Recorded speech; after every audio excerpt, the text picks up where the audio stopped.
वालेकुम friends, welcome to my channel Iram official. तो friend, आज की वीडियो में मैं आपको ऐसी चीज़ दिखाने जा रही हूँ जिसको ना आप रोज़ाना लगाने से ना आपकी स्किन गोरी भी होगी, फेयरनेस भी होगी यानी गोरी होगी, और आपकी स्किन को मॉइस्चराइजिंग भी हो रही होगी। और उसके साथ साथ आपके जो सन ब्लॉक होते हैं ना, यानी कि जो धूप की शुआएँ वगैरह होती हैं ना, आपको उससे भी बचाएगा। तो मेरे पास है ये बॉडी सोल। ये बहुत अच्छा है, ये मैं खुद यूज़ करती हूँ। इसका असर ना बहुत अच्छा है। मैं आज ही इसको ख़रीदा है तो सोचा कि मैं आपसे शेयर करूँ।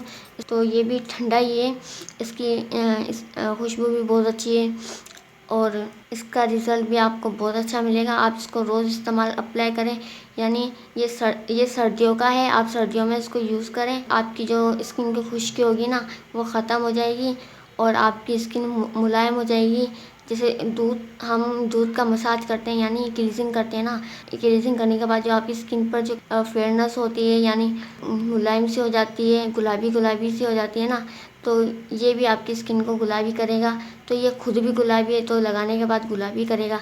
इसके पीछे लिखा हुआ है कि सन ब्लॉक भी करता है और मॉइस्चराइजिंग भी है, फेयरनेस भी, यानी धूप की जो छाएँ होती हैं ना, काफ़ी लड़कियां जो सर्दियों में सारा दिन धूप में बैठी होती हैं और उनकी जो छाएँ हमारी फेस पे आती हैं ना, तो ये लोशन आपको उस चीज़ से भी बचाएगा और मॉइस्चराइज़र भी करेगा। रात सोने जाएं तो तभी इसको आप स्किन पर अप्लाई करें, बॉडी पे भी कर सकती हैं। फिर ये फेयरनेस भी देता है, यानी आपकी स्किन को वाइट भी करता है और आपकी स्किन को ब्यूटी यानी वाइट करता है। ये बहुत अच्छा है, मैंने आज ही खरीदा, सोचा क्या मैं आपसे शेयर करूं। ये मॉइस्चराइजिंग लोशन है, ये लोशन बहुत अच्छा है। आधा तो मैंने काफ़ी इसको यूज़ कर लिया है, बॉडी पे भी यूज़ किया है। मेरी बॉडी जो नरम और मुलायम हो गई है, वो खुश्की से बच गई है। तो फ्रेंड, मैं आपको यही बताना चाह रही थी कि ये बहुत अच्छा है, इसको यूज़ करो और मुझे बताओ कि आपको ये कैसा लगा। आज ही आप मार्केट जाएं और ये ख़रीद कर आएँ और प्लीज़ मेरी वीडियो को लाइक कीजिएगा, सब्सक्राइब कीजिएगा और मुझे बताइएगा कि आपको वीडियो कैसी लगी।